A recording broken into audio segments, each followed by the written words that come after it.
أنت شمس أنت بدر أنت نور فوق نوري أنت إكسير وغالي أنت مصباح صدوري. അസ്സലാമു അലൈക്കും വറഹ്മത്തുള്ളാഹി വബറകാതുഹു. പ്രിയപ്പെട്ട പ്രേക്ഷക സഹോദരങ്ങളെ,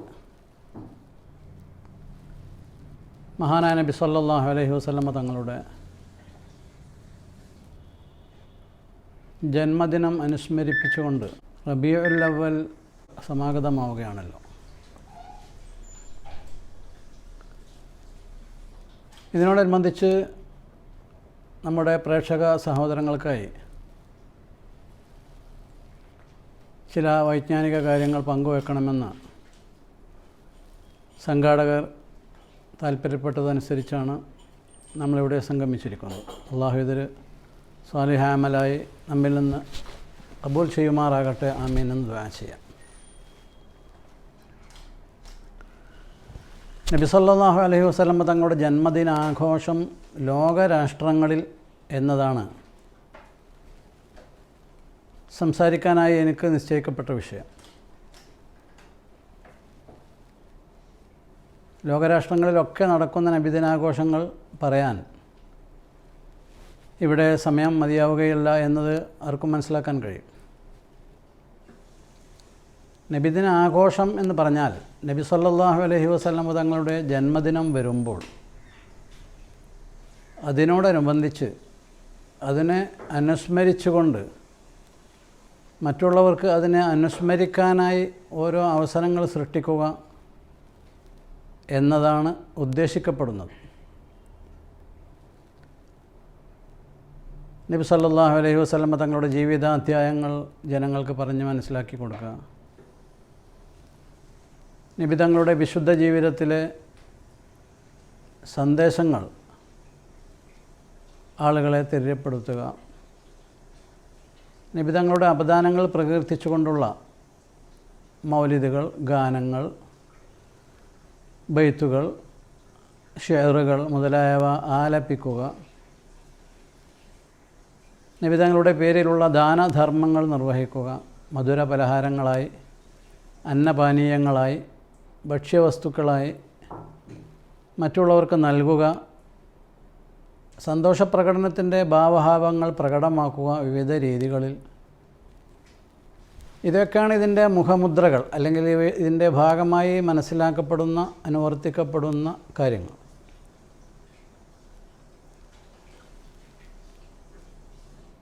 മൗലിദിൻ്റെ പ്രാമാണികതയെ സംബന്ധിച്ച് പറയുക നമ്മുടെ ലക്ഷ്യമല്ല. ഇവിടെ ലോകത്തിൻ്റെ നാനാഭാഗങ്ങളിലുമുള്ള മുസ്ലിമീങ്ങൾ നിസ്തർക്കം അത് അനുവർത്തിച്ചു വരുന്നു എന്നത് തന്നെ അത് നിയമാനുസൃതമാണ്, അല്ലെങ്കിൽ പുണ്യകർമ്മമാണ്, നൂറ്റാണ്ടുകളായി അനുവർത്തിക്കപ്പെടുന്ന മുസ്ലിമീങ്ങളുടെ കർമ്മരീതിയാണ് എന്നൊക്കെ മനസ്സിലാക്കാൻ കഴിയും. നബിതങ്ങളെ സ്നേഹിക്കുക എന്നതാണല്ലോ ഇതിൻ്റെ അടിസ്ഥാനശീല. നബിതങ്ങളെ സ്നേഹിക്കുന്നത് കൊണ്ട് സ്നേഹിക്കുന്ന ആളുകൾ, അനുയായികൾ സ്നേഹത്തിൻ്റെ ഓരോ ലക്ഷണങ്ങൾ പ്രകടിപ്പിക്കുന്നു എന്നതാണ് സംഭവിക്കുന്നത്. പ്രവാചക തിരുമേനിയെ സ്നേഹിക്കുക എന്നത് സത്യവിശ്വാസിയുടെ മൗലിക ലക്ഷണമാണ്. ഖുൽ ഇൻ കുൻതും തുഹിബ്ബൂനല്ലാഹ ഫത്തബിഊനി യുഹിബ്ബുക്കുമുല്ലാഹു വയഗ്ഫിർ ലക്കും ദുനൂബക്കും. നിങ്ങൾ അള്ളാഹുവിനെ സ്നേഹിക്കുന്നുണ്ടെങ്കിൽ എന്നെ പിൻപറ്റണം. നബിതങ്ങളെ പിൻപറ്റുക എന്ന് പറഞ്ഞാൽ നബിതങ്ങളുടെ ജീവിതചര്യകൾ, ജീവിതത്തിലെ അധ്യായങ്ങൾ, ജീവിതത്തിലെ അധ്യാപനങ്ങൾ പരമാവധി ജീവിതത്തിൽ പകർത്തുക എന്നതാണ്. അത് ധാരാളം ഹദീസുകളിലൂടെയും ഖുർആൻ വചനങ്ങളിലൂടെയുമൊക്കെ നമുക്ക് മനസ്സിലാക്കാൻ കഴിഞ്ഞിട്ടുള്ളതാണ്. അപ്പോൾ ലോകരാഷ്ട്രങ്ങളിൽ നബിദിന ആഘോഷങ്ങൾ അല്ലെങ്കിൽ നബിദിന അനുസ്മരണ പരിപാടികൾ എങ്ങനെ നടക്കുന്നു എന്ന് നാം വിലയിരുത്തുമ്പോൾ നേരത്തെ ഞാൻ സൂചിപ്പിച്ചതുപോലെ ലോകത്തെവിടെയെല്ലാം മുസ്ലിങ്ങൾ ജീവിച്ചിരിക്കുന്നുണ്ടോ അവിടങ്ങളിലൊക്കെ നടത്തപ്പെടുന്നുണ്ട് എന്നതാണ് അതിൻ്റെ മറുപടി. കമ്മ്യൂണിസ്റ്റ് രാജ്യമായ റഷ്യയിലും ചൈനയിലും ക്രിസ്തീയരുടെ ആസ്ഥാനമായ റോമിലും ജൂതരാഷ്ട്രമായ ഇസ്രയേലിലുമൊക്കെ ഇത് നടത്തപ്പെടുന്നുണ്ട്. പിന്നെ ബാക്കിയുള്ളത് പറയാനില്ല. അപ്പോൾ ചരിത്രപരമായി നമ്മളിങ്ങനെ ഒരു ഓട്ടപ്രദക്ഷിണം നടത്തുകയാണെങ്കിൽ ആദ്യമായി നമുക്ക് ഈജിപ്തിലേക്ക് പോകാം. നമ്മുടെ മദ്ഹബിൻ്റെ ഇമാമ് മഹാനായ മുഹമ്മദ് ബിൻ ഇദ്രീസ് അശ്ശാഫിഈ റളിയല്ലാഹു അൻഹു അവിടെയാണ് ജീവിതത്തിൻ്റെ അവസാന ഘട്ടത്തിൽ ഉണ്ടായിരുന്നത്. അവിടെയാണ് മഹാനവറുകൾ വഫാത്തായത്. അവിടെയാണ് അന്ത്യവിശ്രമം കൊള്ളുന്നത്. മഹാനവറുകളുടെ അന്ത്യവിശ്രമ പ്രദേശത്തിൻ്റെ പേര് തന്നെ ഇമാം ഷാഫി എന്ന. അങ്ങോട്ട് പോകുന്ന ബസ്സുകളിലൊക്കെ നെയിം ബോർഡിൽ അത് എഴുതി വെച്ചത് കാണാം. ഇന്ന സ്ഥലത്ത് നിന്ന് ഇമാം ഷാഫിയിലേക്ക്. അപ്പോൾ ഇമാം ഷാഫി, നമ്മുടെ മദ്ഹബിൻ്റെ സാരഥിയായ ഇമാം ഷാഫി തൻ്റെ മദ്ഹബിൻ്റെ വീക്ഷണം, കാഴ്ചപ്പാട് പ്രായോഗികമായി അല്ലെങ്കിൽ നേർക്കുനേരെ സമർപ്പിച്ച ഭൂപ്രദേശമാണ് ഈജിപ്ത്, വിശിഷ്യ അതിൻ്റെ തലസ്ഥാനമായ കൈറോ. ഈജിപ്തിലുടനീളം നബിദിന സമ്മേളനങ്ങൾ, നബിദിന പരിപാടികൾ, മൗലിദാഘോഷ സംരംഭങ്ങൾ നടത്തപ്പെടുന്നതായി നമുക്ക് കാണാൻ കഴിയും. ഇന്നും അങ്ങനെ തന്നെയാണ്. ഇസ്ലാമിൻ്റെ ആരംഭകാലം മുതൽ അതുള്ളതുമാണ്. മഹാനായ ഇമാം അംർ ഇബ്നുൽ ആസ് തൻ്റെ പുത്രൻ അബ്ദുല്ലാഹി ഇബ്നു അംർ റളിയല്ലാഹു അൻഹുമ ഇവരാണ് ഇസ്ലാമിൻ്റെ ദീപശിഖയുമേന്തി ആദ്യമായി ഈജിപ്തിലേക്ക് പോയത്, കൈറോവിലേക്ക് പോയത്. അന്ന് കൈറോ എന്ന നഗരം നാമം പ്രസിദ്ധമല്ല. അന്ന് തലസ്ഥാനത്തിൻ്റെ പേര് ഫുസ്താത്ത് എന്ന. അതിൻ്റെ അടുത്താണ് ഇമാം ഷാഫി അന്ത്യവിശ്രമം കൊള്ളുന്നത്. ഞാൻ പറഞ്ഞു വരുന്നത് ഇമാം ഷാഫി അവിടെ ചെല്ലുന്നതോട് കൂടി തന്നെ, അല്ലെങ്കിൽ അതിൻ്റെ മുൻപ് തന്നെ നബി സല്ലല്ലാഹു അലൈഹി വസല്ലം തങ്ങളോടുള്ള മഹബത്ത്, സ്നേഹപ്രകടനം ആ രാജ്യങ്ങളിലൊക്കെ സജീവമായി നിലവിലുണ്ടായിരുന്നു എന്ന് നമുക്ക് കാണാൻ സാധിക്കും. ആ വിഷയകമായി ഷെയ്ഖ് ഹസൻ സന്തൂബി എന്ന് പറയുന്നൊരു പണ്ഡിതൻ, ഒരു ഏകദേശം 70 കൊല്ലം മുമ്പ് ജീവിച്ചിരുന്ന ഒരു പണ്ഡിതൻ, ഇസ്ലാമിൻ്റെ ആരംഭകാലം മുതൽ താൻ ജീവിക്കുന്ന കാലഘട്ടം വരെയുള്ള മൗലിദാഘോഷ പരിപാടികളുടെ ഒരു സംഗ്രഹം തൻ്റെ ഒരു ഗ്രന്ഥത്തിലൂടെ ലോകത്തെ പരിചയപ്പെടുത്തിയിട്ടുണ്ട്. താരീഖുൽ ഇഹ്തിഫാൽ ബിൽ മൗലിദിൻ നബവി മിൻ അസ്റിൽ ഇസ്ലാമിൽ അവൽ ഇല അഹ്ദിൽ മലിക് ഫാറൂഖ് അൽ അവൽ എന്നാണ് ആ ഗ്രന്ഥത്തിൻ്റെ പേര്. ഇസ്ലാമിൻ്റെ ആരംഭകാലം മുതൽ ഫാറൂഖ് ഒന്നാമൻ രാജാവിൻ്റെ കാലഘട്ടം വരെയുള്ള മൗലിദാഘോഷം എന്നാണ് ആ ശീർഷകത്തിൻ്റെ താല്പര്യം. മഹാനായ നബി സല്ലല്ലാഹു അലൈഹി വസല്ലമ തങ്ങളെ സ്വഹാബികൾ അങ്ങേയറ്റം ബഹുമാനിച്ചിരുന്നു. ആദരപ്രകടനങ്ങളുടെ വിവിധ ലക്ഷണങ്ങൾ, മുഖങ്ങൾ, അടയാളങ്ങൾ, പ്രത്യക്ഷ ലക്ഷണങ്ങൾ അവരിൽ നിന്ന് പ്രകടമായിരുന്നു. ഇതൊക്കെ പ്രവാചക സ്നേഹത്തിൻ്റെ ഓരോ ഭാഗമാണ്. അപ്പോൾ അങ്ങനെ സഹാബത്ത് മുതൽ ഈജിപ്ത് ഭരിച്ചിരുന്ന ഒരു രാജാവാണ് ഫാറൂഖ് ഒന്നാമൻ. 1936 മുതൽ 1952 വരെയാണ് അദ്ദേഹം രാജാവായിരുന്നത്. 1952 അവിടെ ഒരു രാഷ്ട്രീയ വിപ്ലവമുണ്ടായി. അതോടുകൂടിയാണ് ഫാറൂഖ് രാജാവ് സിംഹാസനത്തിൽ നിന്ന് ഒഴിവാകുന്നത്. ആ കാലഘട്ടം വരെയും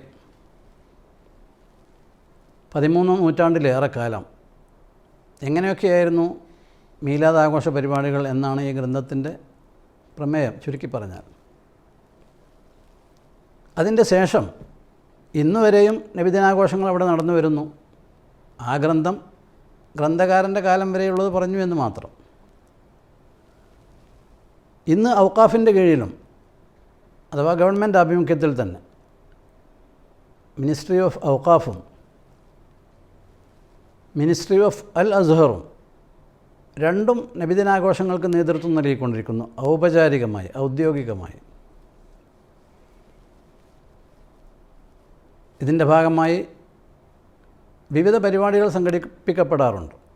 അതോടനുബന്ധിച്ച് തന്നെ സ്വകാര്യ സംരംഭങ്ങളായി, അതായത് സ്വകാര്യ സംഘടനകൾ, സ്ഥാപനങ്ങൾ, ഗവൺമെൻറ് സ്ഥാപനങ്ങൾ, ഗവൺമെൻറ് ഓഫീസുകൾ തുടങ്ങിയിടങ്ങളിലൊക്കെ നബിദിനാഘോഷങ്ങൾ ഈജിപ്തിൽ നടത്തപ്പെടുന്നതായി നമുക്ക് കാണാൻ കഴിയും.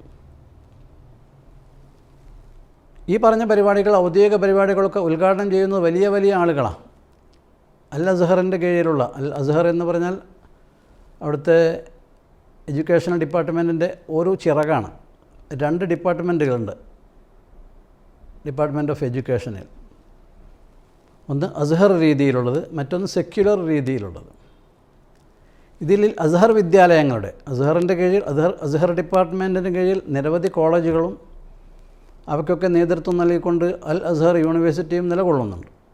ഇതിൻ്റെ മേധാവിയാണ് ഷെയ്ഖുൽ അസ്ഹർ.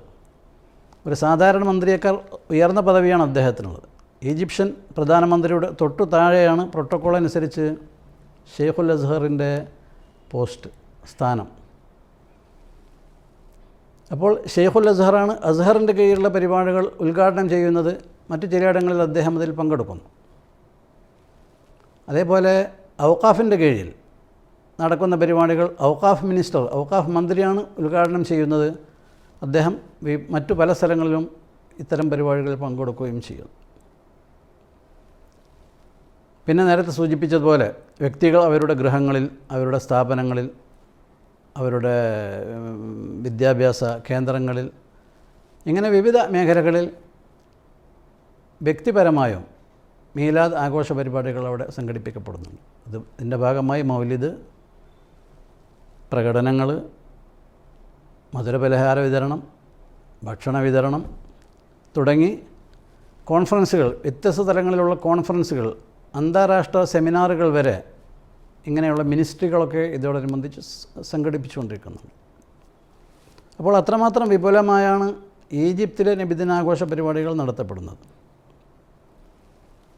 മുസ്ലിം ലോകത്തെ മറ്റൊരു ഇസ്ലാമിക കേന്ദ്രമാണ് തുർക്കി.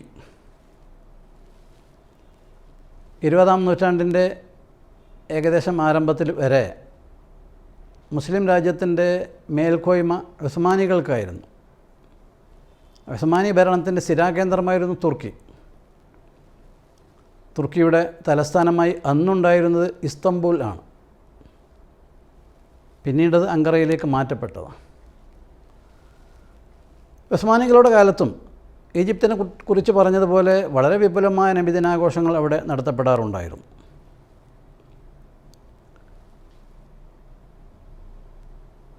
ഭരണാധിപന്മാരുടെ മേൽനോട്ടത്തിൽ തന്നെ രാജാക്കന്മാരുടെ അല്ലെങ്കിൽ സുൽത്താൻമാരുടെ, ഹാക്കിമ്യങ്ങളുടെ കൊട്ടാരങ്ങളിലും അവരുടെ ആസ്ഥാനങ്ങളിലും മന്ത്രിമന്ദിരങ്ങളിലും മറ്റ് ഔദ്യോഗിക കേന്ദ്രങ്ങളിലുമൊക്കെ തന്നെ നബിദിനാഘോഷങ്ങൾ നടന്നിരുന്നു.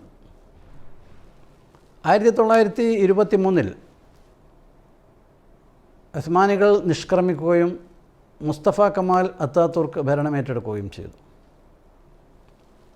അദ്ദേഹം വലിയ സെക്യുലറിസ്റ്റ് ആയിരുന്നു. ഇസ്ലാമിനെതിരെയുള്ള, മതകീയ ചിഹ്നങ്ങൾക്കെതിരെയുള്ള നാനാതരത്തിലുള്ള ദുഷ്പ്രവർത്തനങ്ങൾ ചെയ്ത ഒരു വ്യക്തിയാണ് മുസ്തഫ കമാൽ അത്താതുർക്ക്. സ്വാഭാവികമായും നബിദിനാഘോഷങ്ങൾക്കും ഈ മങ്ങൽ ബാധിച്ചു. എന്നാലും അവിടെ വ്യക്തിപരമായി ആളുകൾ നബിദിനം ആഘോഷിക്കുന്നുണ്ടായിരുന്നു, മൗലിദുകൾ സംഘടിപ്പിക്കുന്നുണ്ടായിരുന്നു, നബിദിന അനുസ്മരണത്തോടനുബന്ധിച്ചുള്ള സന്തോഷ പ്രകടനങ്ങൾ നടത്താറുണ്ടായിരുന്നു. മുസ്തഫ കമാൽ ചരിത്രത്തിൽ നിന്ന് അപ്രത്യക്ഷമായ ശേഷം പിന്നീട് അവിടെ നബിതങ്ങൾ ജനിച്ചത് ഇംഗ്ലീഷ് കണക്കനുസരിച്ച് ഏപ്രിൽ മാസത്തിലാണ്. അപ്പോൾ ഏപ്രിൽ മാസത്തെ ഒരാഴ്ച നബിദിനത്തോടനുബന്ധിച്ചുള്ള ലീവ് അനുവദിക്കപ്പെട്ടു തുർക്കിയിൽ.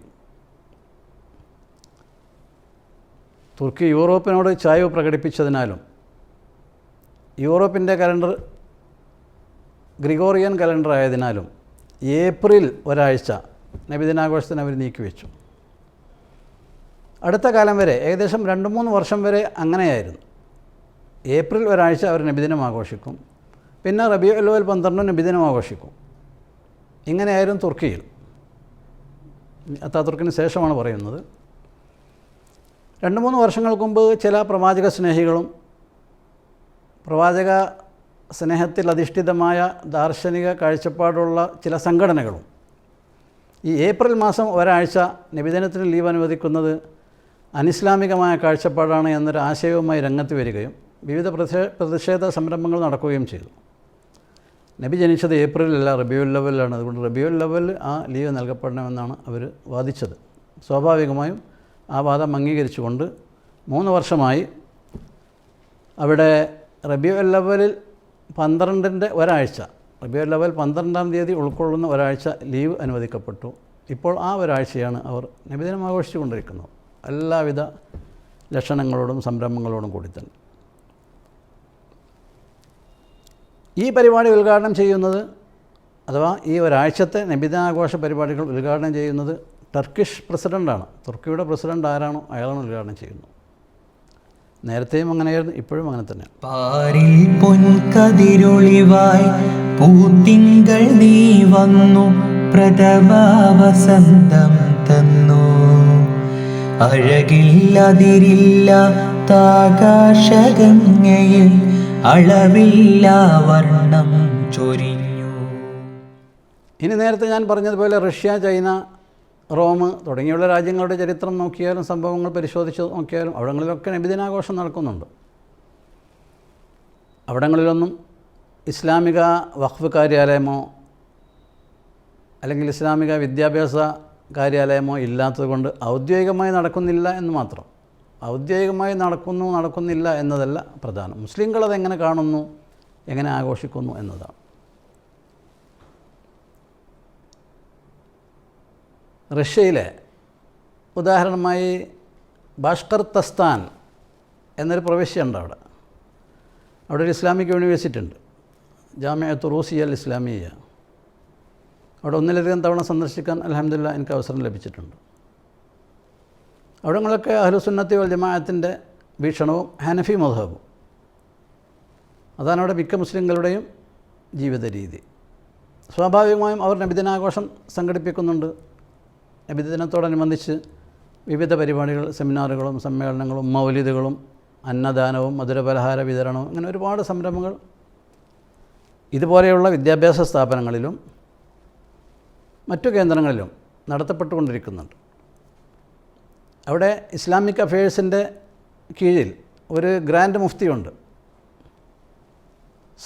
സഫ താജുദ്ദീൻ എന്നാണ് അദ്ദേഹത്തിൻ്റെ പേര്. അദ്ദേഹവുമായി കൂടിക്കാഴ്ച നടത്താനും ഇങ്ങനെയുള്ള അഹ്ലുസുന്നത്തി വൽ ജമാഅത്തിൻ്റെ കാഴ്ചപ്പാടുകളെ സംബന്ധിച്ച് ആശയവിനിമയം നടത്താനുമൊക്കെ നമുക്ക് അവസരമുണ്ടായിട്ടുണ്ട്. അവിടങ്ങളിലൊക്കെയുള്ള മുസ്ലിമീങ്ങൾ നബിദിനാഘോഷങ്ങൾ നിർവഹിച്ചു കൊണ്ടിരിക്കുന്നുണ്ട്. ചൈനയിലും അങ്ങനെ തന്നെയാണ്. ചൈനയിൽ സയ്യിദ് ഇബ്നു അബി വഖാസിൻ്റെ മക്ബറയുണ്ട് എന്ന കാര്യം പ്രസിദ്ധമാണ്. ഉയ്ഗൂർ മുസ്ലിങ്ങളെ സംബന്ധിച്ചുള്ള വാർത്തകൾ നമ്മൾ വായിക്കാറുണ്ട്.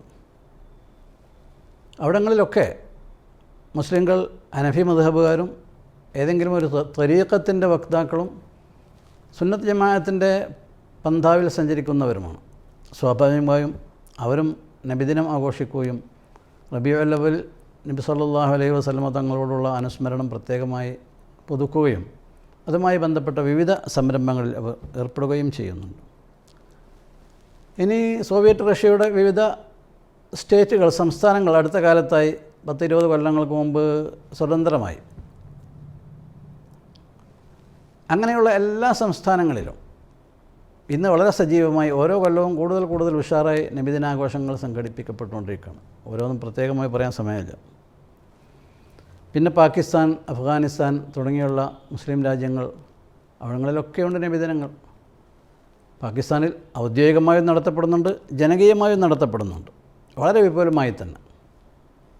മാത്രമല്ല പാകിസ്ഥാനികൾ യൂറോപ്പിൻ്റെ വിവിധ ഭാഗങ്ങളിൽ എത്തിച്ചേർന്നിട്ടുണ്ട്.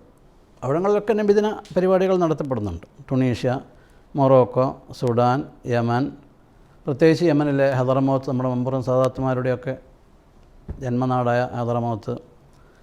പിന്നെ ഫലസ്തീൻ, അതിൻ്റെ ഒരു ഭാഗമാണ് ഇന്ന് ഇസ്രായേൽ. മഹാനായ യൂസുഫ് നബ്ഹാനി എന്നൊരു പണ്ഡിതനുണ്ടായിരുന്നു. അദ്ദേഹം ഈ വിഷയത്തിൽ വളരെ ഗ്രന്ഥങ്ങൾ രചിച്ചു. ഇസ്ലാമിക പ്രവർത്തനങ്ങൾ സംഘടിപ്പിക്കപ്പെട്ടു. ലോകത്തിൻ്റെ നാനാഭാഗത്തും മുസ്ലിങ്ങൾ നബിദിനാഘോഷങ്ങൾ നടത്തിക്കൊണ്ടിരിക്കുന്നുണ്ട്. അമേരിക്കയിൽ വരെയുണ്ട്. അടുത്ത കാലത്തായി അമേരിക്കയിൽ ഇസ്ലാം വ്യാപിച്ചുകൊണ്ടിരിക്കുകയാണ്. 1970-കളിൽ ശ്രീലങ്കയിൽ നിന്നുള്ളൊരു പണ്ഡിതൻ്റെ സന്ദേശങ്ങൾ അമേരിക്കയിലെത്തി. തുടർന്ന് അദ്ദേഹം അവിടെ എത്തിച്ചേർന്നു. ഷെയ്ഖ് മുഹമ്മദ് അബ്ദുറഹീം ബാവ മൊഹീദ്ദീൻ എന്നാണ് അദ്ദേഹത്തിൻ്റെ പേര്. ശ്രീലങ്കൻ സ്വദേശിയാണ്, വലിയ ആത്മജ്ഞാനിയാണ്, പണ്ഡിതനാണ്.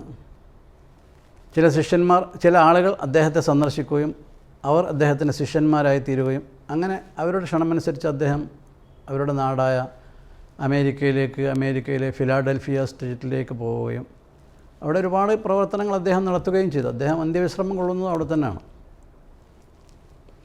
ബാവ മൊഹീദ്ദീൻ ഫൗണ്ടേഷൻ എന്ന ഒരു ഫൗണ്ടേഷൻ തന്നെ അദ്ദേഹത്തിൻ്റെ ശിഷ്യന്മാർ അവിടെ സ്ഥാപിച്ച് അവരിങ്ങനെയുള്ള സുന്നത്ത് ജമാഅത്തിൻ്റെ ഒരുപാട് ആശയങ്ങൾ അവിടെ പ്രചരിപ്പിച്ചുകൊണ്ടിരിക്കുന്നുണ്ട്. ദീനീ ദഅവത്തോടെ നടന്നുകൊണ്ടിരിക്കുന്നുണ്ട്. അപ്പോൾ അമേരിക്കയിലും നബിദിനാഘോഷങ്ങൾ നമുക്ക് കാണാം. യൂറോപ്യൻ രാജ്യങ്ങളിലൊക്കെ ഉണ്ട്, എല്ലാ സ്ഥലത്തുമുണ്ട്. എല്ലാ യൂറോപ്യൻ രാജ്യങ്ങളും, സ്വീഡൻ, ഫിൻലൻഡ്, അതുപോലെ നെതർലാൻഡ്സ്, എല്ലാ യൂറോപ്യൻ രാജ്യങ്ങൾ, സ്പെയിൻ, പോർച്ചുഗൽ. കാരണം അവിടങ്ങളിലൊക്കെ അറേബ്യൻ രാജ്യങ്ങളിൽ നിന്ന് ചെന്നവർ, അതുപോലെ പാകിസ്ഥാൻ, ബംഗ്ലാദേശിൽ നിന്നൊക്കെ ചെന്നവർ, ഇന്ത്യയിൽ നിന്ന് പോയവരൊക്കെ അവിടെ ഉണ്ട്. അവരൊക്കെ നബിദിനാഘോഷത്തിൽ വിശ്വസിക്കുന്നവരായതുകൊണ്ട് സ്വാഭാവികമായും അവിടെയും നബിദിനാഘോഷങ്ങൾ നടക്കുന്നു. മുസ്ലിം രാജ്യമായ മലേഷ്യയിൽ നിന്ന് 1960-കളുടെ തുടക്കത്തിൽ പിരിഞ്ഞ സിംഗപ്പൂർ, അവിടെയൊക്കെ ഉണ്ട് നബിദിനാഘോഷങ്ങൾ. വിശദമായി പരിശോധിച്ച് നോക്കിയാൽ ഇതൊക്കെ നമുക്ക് മനസ്സിലാക്കാൻ കഴിയും. ലോകത്തെ ഏറ്റവും അധികം മുസ്ലിങ്ങളുടെ രാജ്യമാണ് ഇന്തോനേഷ്യ. അവിടെയും സാർവത്രികമായി 13,000-ഓളം ദ്വീപുകൾ ഉൾക്കൊള്ളുന്ന രാജ്യമാണല്ലോ ഇന്തോനേഷ്യ. ജനവാസമുള്ള സകല സ്ഥലങ്ങളിലും നബിദിനാഘോഷ പരിപാടികൾ അവിടെ നടന്നുകൊണ്ടിരിക്കുന്നുണ്ട്. അതുപോലെ ലിബിയ, പ്രത്യേകിച്ച് അവിടെയുള്ള ട്രിപ്പോളി, ബംഗാസി, മിസ്രാത്ത, അതുപോലെ ആഫ്രിക്കൻ ഭൂഖണ്ഡത്തിലെ പടിഞ്ഞാറൻ രാജ്യങ്ങളായ സെനഗൽ, മൗറിത്താനിയ, ചാഡ്, നൈജീരിയ, അതുപോലെ കിഴക്കൻ ആഫ്രിക്കയിലെ എത്യോപ്യ തുടങ്ങിയിടങ്ങളിൽ ഇതൊക്കെ മുസ്ലിങ്ങളുള്ള. കാരണം ഈ ആഫ്രിക്കയിൽ മുസ്ലിങ്ങൾ മഹാഭൂരിഭാഗവും മാലിക്കി മദ്ഹബുകാരും ഏതെങ്കിലും ഒരു സൂഫി തരീഖത്ത് സ്വീകരിച്ചവരുമാണ്. സ്വാഭാവികമായും അവിടങ്ങളിലൊക്കെ നടന്നുകൊണ്ടിരിക്കുന്നു. ഓസ്ട്രേലിയ വൻകരയിലേക്ക് പോയാൽ ഓസ്ട്രേലിയയുടെ തെക്ക് ഭാഗത്തുള്ള ന്യൂസിലൻഡിലും അതുപോലെ ഓസ്ട്രേലിയൻ രാജ്യമായ ഫിജിയിലുമൊക്കെ നബിദിനാഘോഷങ്ങൾ നടക്കുന്നുണ്ട്.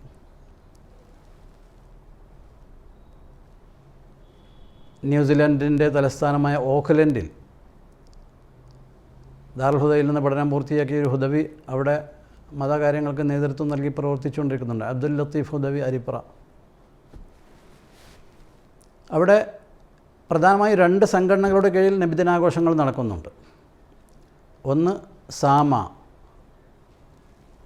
SAMA, സുന്നി ഓക്ലൻഡ് മുസ്ലിം അസോസിയേഷൻ. അത് ഹനഫി മദ്ഹബുകാർ ഭൂരിപക്ഷമുള്ള ഒരു സംഘടനയാണ്.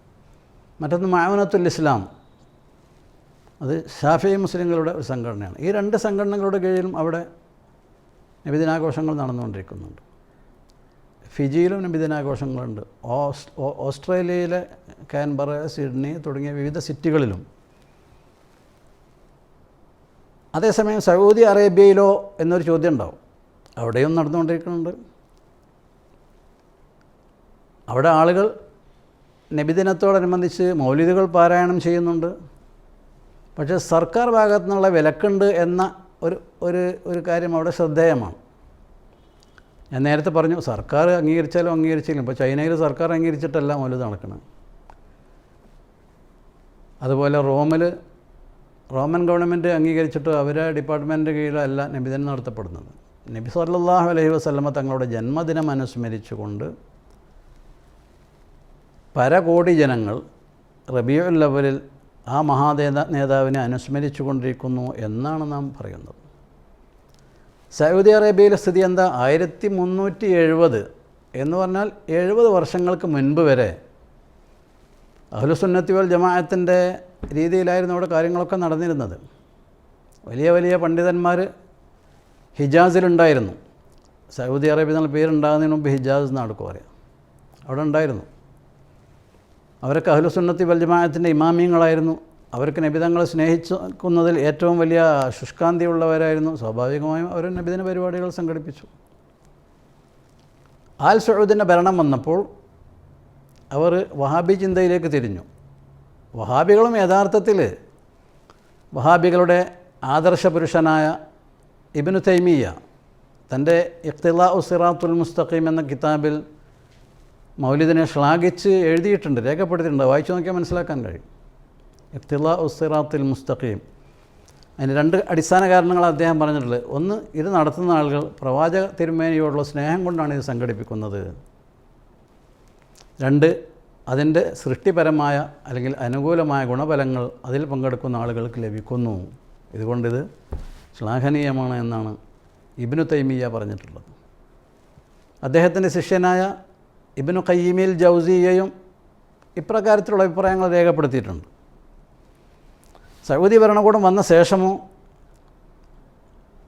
ഇന്നും അവിടെ അഹ്ലുസുന്നത്തി വൽ ജമാഅത്തിൻ്റെ പണ്ഡിതന്മാർ ജീവിച്ചുകൊണ്ടിരിക്കുന്നുണ്ട്. ഒരു കാര്യം സർക്കാർ നിരോധിച്ചാൽ അത് പരസ്യമായി ചെയ്യാൻ പറ്റുകയില്ല എന്ന ലളിത സത്യം അറിയാത്ത ആരുമില്ല. അതുകൊണ്ട് നമ്മുടെ നാട്ടിലെ ചില അല്പജ്ഞാനികളായ സുഹൃത്തുക്കൾ അത് പറഞ്ഞ് അഭിമാനം കൊള്ളാറുണ്ട്. ഒരു രാജ്യത്ത് ഒരു സർക്കാർ ഒരു കാര്യം നിരോധിച്ചാൽ, ഇവിടെ 18 വയസ്സ് പെൺകുട്ടികൾക്ക് തികയുന്നതിന് മുമ്പ് വിവാഹം ചെയ്യാൻ പാടില്ല. വിവാഹം ചെയ്താൽ അത് തെറ്റാണ്, രാജ്യത്തിൻ്റെ നിയമത്തിനെതിരാണ്. അതുപോലെ ഒരു രാജ്യം മൗലിദുൻ നബി ആഘോഷിക്കും നിരോധിച്ചാൽ അത് പരസ്യം ചെയ്യാൻ കഴിയില്ല. എന്നാൽ നബിയോടുള്ള സ്നേഹപ്രകടനം മാറ്റിവെക്കാൻ മുസ്ലിമുകൾക്ക് കഴിയില്ല. ഇപ്പോൾ 2, 4, 5 കൊല്ലം മുമ്പ് എനിക്ക് തന്നെ പങ്കെടുക്കാൻ കഴിഞ്ഞിട്ടുണ്ട് അവിടെ മൗലിദ് സദസ്സുകളിൽ. നബി സല്ലല്ലാഹു അലൈഹി വസല്ലമ തങ്ങളെ സംബന്ധിച്ചുള്ള പ്രധാന പ്രകീർത്തനങ്ങളുടെ വേദികളിലൊക്കെ പങ്കെടുക്കാൻ കഴിഞ്ഞിട്ടുണ്ട്. ആ ഗണത്തിൽ ഇത്തരുണത്തിൽ ഏറ്റവും ശ്രദ്ധേയമായ സ്മരണീയമായ ഒരു നാമമാണ് ഷെയ്ഖ് മുഹമ്മദ് അലവി മാലിക്കിയുടേത്. അദ്ദേഹത്തിൻ്റെ പിതാവും ഉണ്ടായിരുന്നു സയ്യിദ് അലവി മാലിക്കി. ഇവരൊക്കെ ഹറമിൽ ദർസ് നടത്തിയിരുന്ന ആൾക്കാരാണ്. പക്ഷേ സയ്യിദ് അലവി മാലിക്കി 1971 മരിച്ചുപോയി. 1943 മുഹമ്മദ് മാലിക്കി തങ്ങളുടെ ജനനം. അദ്ദേഹം ഈജിപ്തിൽ നിന്നൊക്കെ ഡോക്ടറേറ്റ് നേടി പുറത്തു വന്ന് അങ്ങനെ അദ്ദേഹം ഹറമിൽ സേവനം ആരംഭിച്ചു. അഹ്ലുസുന്നത്തി വൽ ജമാഅത്തിൻ്റെ പാതയിൽ അടിയുറച്ച് നിന്ന് പ്രവർത്തിച്ചിരുന്ന അവരൊക്കെ ഭരണത്തിനൊരു ഭീഷണിയാകുമെന്ന് കരുതിയിട്ട് അവരെ പരമാവധി കൊടുസിലാക്കാൻ, പ്രതിരോധത്തിലാക്കാൻ ഭരണകൂടം വളരെയേറെ പണിപ്പെട്ടിട്ടുണ്ട്. അദ്ദേഹത്തിൻ്റെ ആശയങ്ങൾ ഗണ്ണിച്ചുകൊണ്ട് ഹിവാറുൻ മഅൽ മാലിക്കി ഫി റദ്ദി മുങ്കറാത്തിഹി വ ദലാലാത്തിഹി എന്നൊരു കിതാബ് സൗദി ഭരണകൂടം തയ്യാറാക്കി. 1980കളിലാണ് സംഭവം. ഹിവാറുൻ മഅൽ മാലിക്കി ഫി റദ്ദി മുങ്കറാത്തിഹി വ ദലാലാത്തിഹി. ഈ കിതാബ് അച്ചടിച്ച് ഹജ്ജിനും ഉംറക്കും വരുന്ന എല്ലാ ആളുകൾക്കും സൗജന്യ ഖുർആൻ പ്രതി കൊടുക്കുമ്പോൾ അതിൻ്റെ കൂടെ ഒരു പ്രതി കൊടുത്തു. അങ്ങനെ ലോകത്തിൻ്റെ നാനാഭാഗത്തേക്കും വഹാബി ആശയം അവർ പ്രചരിപ്പിച്ചു. സൗദി അറേബ്യയിൽ മദീനയിലെ ഇസ്ലാമിക് യൂണിവേഴ്സിറ്റി സ്ഥാപിതമാകുന്നത് ലോകത്തിൻ്റെ നാനാഭാഗത്തുമുള്ള ജനങ്ങളിലേക്ക് വഹാബി ആശയത്തിൻ്റെ ദലാലത്തുകൾ പ്രസരിപ്പിക്കാൻ വേണ്ടിയാണ്. 80% വിദേശികൾക്ക് അവിടെ അഡ്മിഷൻ കൊടുക്കുക, 20% സൗദികൾക്ക് അഡ്മിഷൻ കിട്ടുള്ളൂ സൗദിയിലെ മദീനയിലെ ഇസ്ലാമിക് യൂണിവേഴ്സിറ്റി. അതിൻ്റെ ലക്ഷ്യം ഇതാണ്: ലോകത്തിൻ്റെ നാനാഭാഗത്തും വരുന്ന വിദ്യാർത്ഥികളിലേക്ക് വഹാബിസം കുത്തിവെച്ചിട്ട് അവരുടെ നാടുകളിലേക്ക് അതുമായി തിരിച്ചു പോകാം. ചുരുക്കി പറഞ്ഞാൽ സർക്കാരിൻ്റെ നിലപാട് അങ്ങനെയായതുകൊണ്ട് പരസ്യമായി കാര്യങ്ങൾ ചെയ്യാൻ കഴിയുന്നില്ല. അവിടെയും ധാരാളം ആളുകൾ, പരിശുദ്ധ മക്കയിൽ തന്നെ ധാരാളം ആളുകൾ അവിടെ നബിദിനം ആഘോഷിക്കുന്നുണ്ട്, മൗലിദ് ആഘോഷിക്കുന്നുണ്ട്, നബിദിനത്തോടനുബന്ധിച്ച് വിവിധ പരിപാടികൾ സംഘടിപ്പിക്കുന്നുണ്ട്. അവയിൽ മിക്കതും അവരുടെ കൃഷിസ്ഥലങ്ങളിലാണ് സംഘടിപ്പിക്കുക എന്നതുകൂടി നമ്മളിവിടെ പ്രത്യേകം മനസ്സിലാക്കേണ്ടത്. കൃഷിസ്ഥലം എന്ന് പറഞ്ഞാൽ ഒഴിഞ്ഞ സ്ഥലത്ത് വലിയ മതിലൊക്കെ കെട്ടിയിട്ട് അതിന് ഭദ്രമായ ഗേറ്റ് ഉണ്ടാവും, അതിനുള്ളിൽ കടന്നു പോയാലും പുറത്തൊന്നും ആരൊന്നും അറിയില്ല. അപ്പോൾ സർക്കാരിൻ്റെ ഭാഗത്തു നിന്നുള്ള പ്രാതികൂല്യം ഉള്ളത് കൊണ്ട് പരസ്യമായി അവിടെ അത് കാണാൻ സാധ്യമല്ല. എന്നാലും ഒരു 5-10 കൊല്ലമായിട്ട് ഫിദാക്ക അബീവ ഉമ്മി യാ റസൂലല്ലാ എന്നുള്ള ചുവരെഴുത്തുകൾ സൗദി അറേബ്യയിലും പ്രത്യക്ഷപ്പെടാൻ തുടങ്ങിയിട്ടുണ്ട്, ഫ്ലക്സ് ബോർഡുകളൊക്കെ. അതിന് ചില പശ്ചാത്തലങ്ങളും കാരണങ്ങളും ഉണ്ടായിരുന്നു, അതും അവിടെ വിശദീകരിക്കുന്നില്ല. ചുരുക്കി പറഞ്ഞാൽ ലോകത്തിൻ്റെ നാനാഭാഗത്തും മഹാനായ നബി സല്ലല്ലാഹു അലൈഹി വസല്ലമ തങ്ങളെക്കുറിച്ചുള്ള അനുസ്മരണങ്ങൾ, മീലാദ് പരിപാടികളോടനുബന്ധിച്ച് വിവിധ രീതികളിൽ നടന്നുകൊണ്ടിരിക്കുന്നുണ്ട്.